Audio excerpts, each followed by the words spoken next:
వస్తున్నా అక్కడికి కూడా వస్తున్నా. తొందరవాడు అంత తొందర ఎందుకు? నీది కూడా మేనేజ్మెంట్ కోటానే తెలుసు కదా. ఆ గట్టిగా అరుస్తున్నాయని కూడా మేనేజ్మెంట్ కోటానే. సో అదేవిధంగా అధ్యక్ష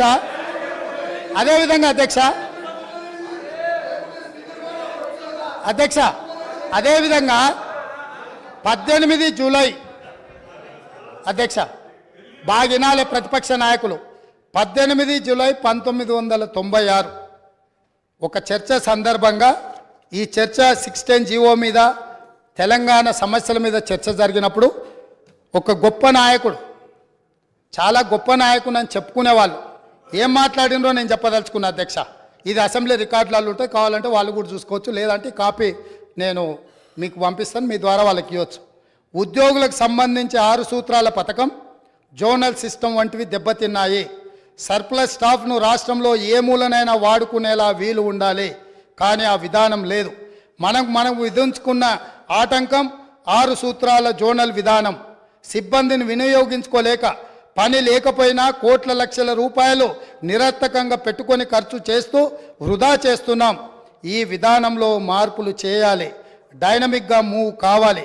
ఆయా ప్రాంతాల ప్రజాప్రతినిధులతోనూ ఉద్యోగ సంఘాలతోనూ సంప్రదింపులు జరిపి జోనల్ విధానాన్ని తొలగించడానికి ప్రయత్నం చేయాలి.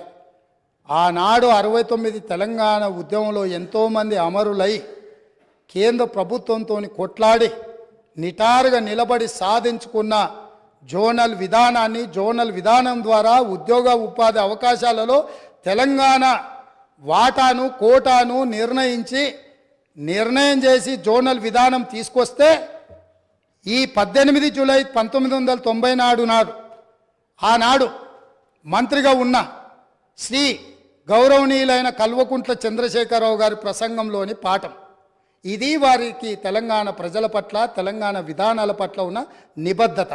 ఈరోజు వాళ్ళు ఇక్కడ వచ్చి వారి వారసులం మేము, మా అంత ప్రబుద్ధులే లేరు, మా అంత గొప్ప ఉద్యమకారులే లేరు, తెలంగాణ అంటే మేమంటే తెలంగాణ అని గొప్పలు చెప్పుకునే వాళ్ళు ఇదే సభలో ఇక్కడే నిలబడి కల్వకుంట్ల చంద్రశేఖరరావు గారు మాట్లాడిన ప్రసంగం ఇది.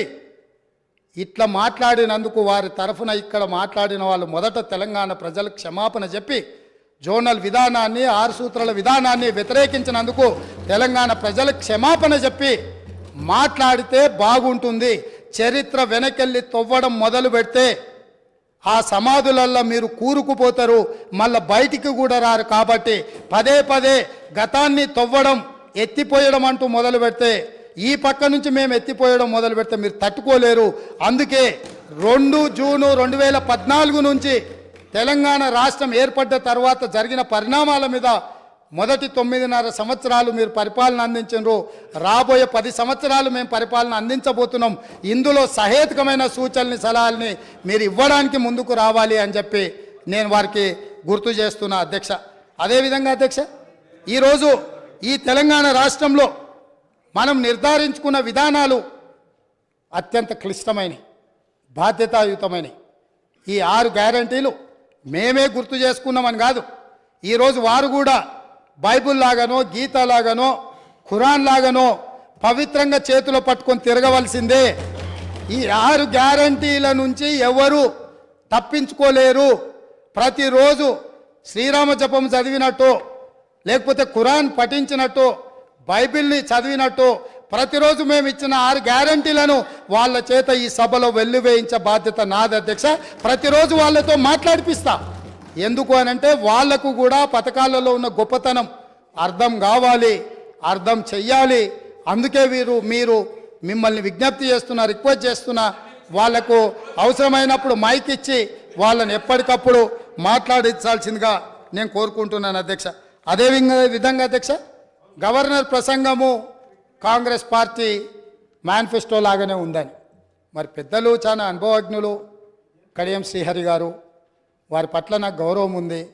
ఎప్పుడైనా మీరు ఇంతకాలము మంత్రిగా, ఉప ముఖ్యమంత్రిగా పనిచేసిండ్రు, ఏ గవర్నర్ గారి ప్రసంగమైనా మా ప్రభుత్వం యొక్క ప్రణాళిక, మా విధి విధానాలు, మా భవిష్యత్తు ఏదైతే ప్రణాళిక ఉన్నదో ఆ భవిష్యత్తు ప్రణాళికలనే మేము క్యాబినెట్లో చర్చించి మేము భవిష్యత్తులో ప్రజలకి ఏ విధంగా మేము మేలు చేయబోతున్నామో, ఈ ప్రజల బాగు కోసం, అభ్యున్నతి కోసం మేము చేపట్టబోయే చర్యలు ఏమున్నాయో గవర్నర్ ద్వారా మేము ప్రజలకు వివరించదలుచుకున్నాం. గవర్నర్ ప్రసంగం అంటే క్యాబినెట్ ఆమోదం పొందిన ప్రసంగం. కాబట్టి గవర్నర్ గారి ప్రసంగం బల్లగుద్ది చెప్తున్న మా కాంగ్రెస్ పార్టీ మేనిఫెస్టోనే గవర్నర్ గారి ప్రసంగంలో పెట్టినాం. అది మా బాధ్యత.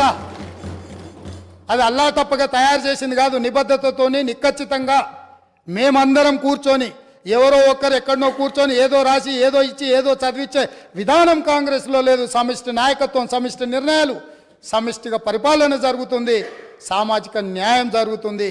అందుకే కాంగ్రెస్ పార్టీ స్పష్టంగా చెప్పింది, 6 గ్యారంటీలతో పాటు 7వ గ్యారంటీ ఇస్తున్నాం. ప్రజాస్వామ్యాన్ని ప్రజలకు అందిస్తాము, ప్రజలకు స్వేచ్ఛనిస్తాం, ప్రజలకు సామాజిక న్యాయాన్ని అందిస్తాం, సమానమైన అభివృద్ధిని తీసుకొస్తామని చెప్పి ప్రజలకు మేము మాట ఇచ్చినాం. 2004 నుంచి 2014 వరకు తీసుకొచ్చిన సంక్షేమ పథకాలు, అభివృద్ధి పథకాలు ఈరోజు హైదరాబాదు నగరంలో ఉన్నాయంటే ఔటర్ రింగ్ రోడ్ వాళ్ళు కట్టినరా అధ్యక్ష? అంతర్జాతీయ ఎయిర్పోర్ట్ వాళ్ళు కట్టినరా? మెట్రో రైలు వాళ్ళు కట్టినరా? హైదరాబాద్కి కృష్ణానది జలాలు వాళ్ళు తీసుకొచ్చిండ్రా?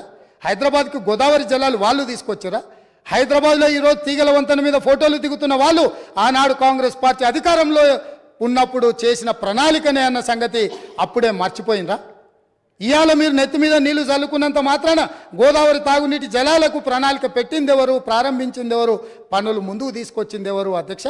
ప్రాణహిత చేవెళ్ల ప్రాజెక్టును ఆనాడు దేవేందర్ గౌడ్ గారు పాదయాత్ర చేసి తెలంగాణ ప్రజలకు ప్రాణహిత చేవెళ్ల ప్రాజెక్టు కావాలి అని అంటే, ఒక తెలంగాణ బిడ్డగా దేవేందర్ గౌడ్ గారు కాంగ్రెస్ పార్టీ కాకపోయినా ఆనాటి కాంగ్రెస్ పార్టీ ఈ ప్రాజెక్టు ద్వారా 14 లక్షల ఎకరాలకు 38,400 కోట్ల రూపాయలతోటి నీళ్లు ఇవ్వాలని ఉక్కు సంకల్పంతో డాక్టర్ బాబాసాహెబ్ అంబేద్కర్ ప్రాణహిత చేవెళ్ల ప్రాజెక్టును ప్రారంభించారు.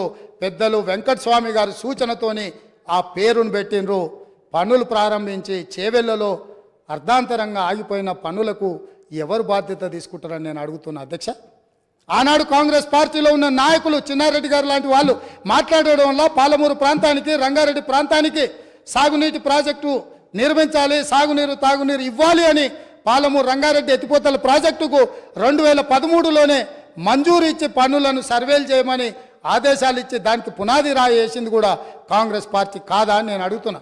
ఉమ్మడి రాష్ట్రంలో చివరి జీవో నెంబర్ 69 నారాయణపేట కొడంగల్ ఎత్తిపోతల పథకానికి 8.5 టీఎంసీలతో 1,500 కోట్ల రూపాయలతో 1,07,000 ఎకరాలకు సాగునీరు తాగునీరు ఆ ప్రాంతానికి అందించాలని ప్రాజెక్టు ఆమోదిస్తే, నికర జలాల కేటాయింపుతోనే ఆనాడు గవర్నర్ గారు జీవో ఇస్తే, ఆ జీవోను ఈనాటి వరకు తుంగలు తొక్కిపెట్టి నారాయణపేట కొడంగల్ ప్రాంతాన్ని ఎడారిగా మార్చింది వాళ్ళు కాదా?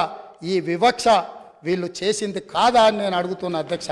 ఇదేనా ఈ తెలంగాణ రాష్ట్రంలో తెలంగాణ వాడు ముఖ్యమంత్రిగా ఉండి తెలంగాణ ప్రాంతాన్ని పరిపాలిస్తున్నాడు అన్నప్పుడు ఎందుకు మా ప్రాంతాలు వివక్షకు గురైనాయి? మా ప్రాంతాలు ఈ రోజుకి వలసల ప్రాంతంగా ఎందుకు ఉన్నది? ఈ వలసలకు, ఈ చావులకు వీళ్ళు కారణం కాదా అని నేను అడుగుతున్నా అధ్యక్ష.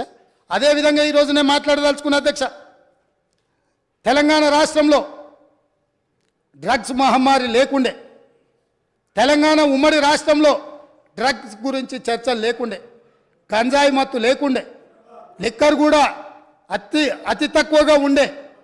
కానీ ఇవాళ ఏ పేపర్ చూసినా, ఏ టీవీ చూసినా గంజాయి మత్తులో దాడులు జరుగుతున్నాయని, సింగరేణి కాలనీలో 6 సంవత్సరాల పసిగుండను గంజాయి మత్తులో రేపు మర్డర్ చేస్తే ఈ ప్రభుత్వం అచేతనంగా ఉండిపోయింది. ఈరోజు ఈ రాష్ట్రంలో జరుగుతున్న కారణాలకు, ఈరోజు దొరుకుతున్న డ్రగ్స్కి ఈ ప్రభుత్వ వైఫల్యం కారణం కాదా? ఈ ప్రభుత్వం డ్రగ్స్కు సంబంధించి విచారణ మీద సిట్ వేసి ఆ సిట్లో ఉన్న అధికారిని అర్ధాంతరంగా ఎందుకు బదిలీ చేసిండ్రు? అతను ఎక్కడికి పోయిందా? సిట్ ఎక్కడికి పోయిందా? విచారణ ఎక్కడికి పోయిందని నేను అడుగుతున్నా అధ్యక్ష. ఈ ప్రభుత్వం యొక్క వైఫల్యాన్ని కప్పిపుచ్చుకోవడానికి, విచారణలో లోపాలను దాచిపెట్టడానికి చేస్తున్న ప్రయత్నంలో నేనే స్వయంగా ఆనాడు 2017లో తెలంగాణ రాష్ట్ర ఉమ్మడి హైకోర్టులో పబ్లిక్ ఇంట్రెస్ట్ లిటిగేషన్ వేసి ఈ విచారణ మీద ఎన్ఫోర్స్మెంట్ డైరెక్టరేటు, DRI, ఈ నార్కోటిక్స్ డిపార్ట్మెంట్ అన్నిటిని కూడా ఒక సిట్ను ఏర్పాటు చేయాలని హైకోర్టులో కేసు వేస్తే 2021 వరకు నేను కొట్లాడితే తెలంగాణ రాష్ట్ర హైకోర్టు ఈడీకి మొత్తం సమాచారాన్ని చేసిన విచారణను బదిలీ చేయమని హైకోర్టు ఆదేశాలు ఇచ్చిన ఈ రాష్ట్ర ప్రభుత్వం ఆ వివరాలన్నీ దాచిపెట్టింది అధ్యక్ష.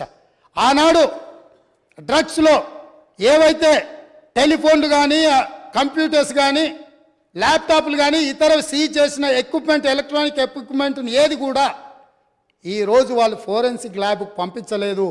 వాటి మీద సరైన విచారణ జరగలేదు. ఆ వివరాలన్నీ కూడా ఈడీ అడిగితే ఇవ్వకపోతే ఈడీ డిపార్ట్మెంట్ తెలంగాణ ప్రభుత్వం మీద contempt of court case file చేసింది అధ్యక్ష.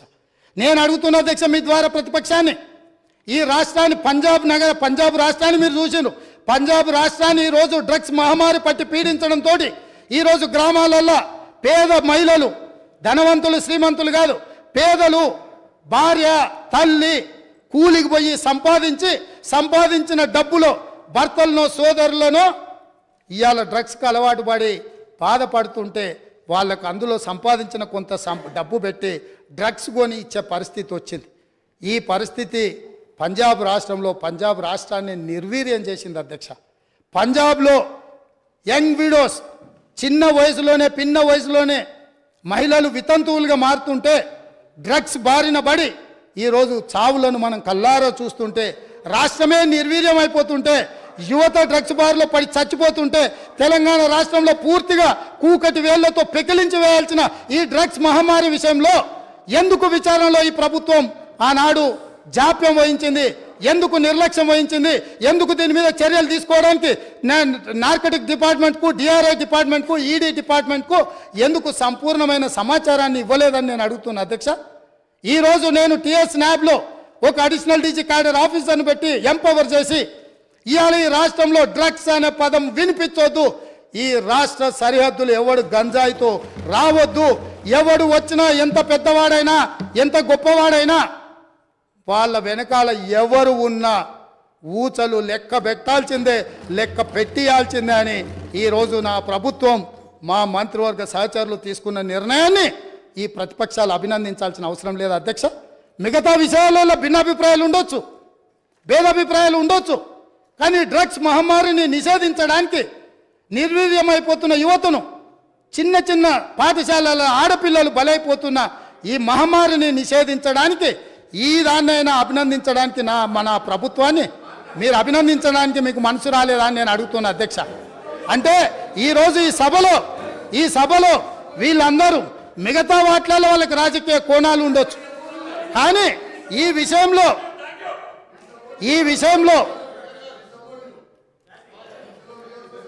రన్నింగ్ కామెంట్ చేయకండి దయచేసి ప్లీజ్. సార్ పాపం తెలియక అట్లా అంటుండే, కానీ తర్వాత ఆయనకుండే బాధలు ఆయనకుంటాయి. ఎందుకంటే ఎవరైతే ఈ అంశం మీద పూర్తి స్థాయిలో మాట్లాడినరో వారు బాధ్యత తీసుకొని మిగతా విషయాలలో మాకు భిన్నాభిప్రాయాలు ఉన్నా డ్రగ్స్ నిర్మూలన విషయంలో, మత్తు పదార్థాలను నిషేధించడంలో, గంజాయి ఇతర మత్తు పదార్థాలను ఈ రాష్ట్ర సరిహద్దులను దాటి లోపలికి రానివ్వకుండా కంచేసి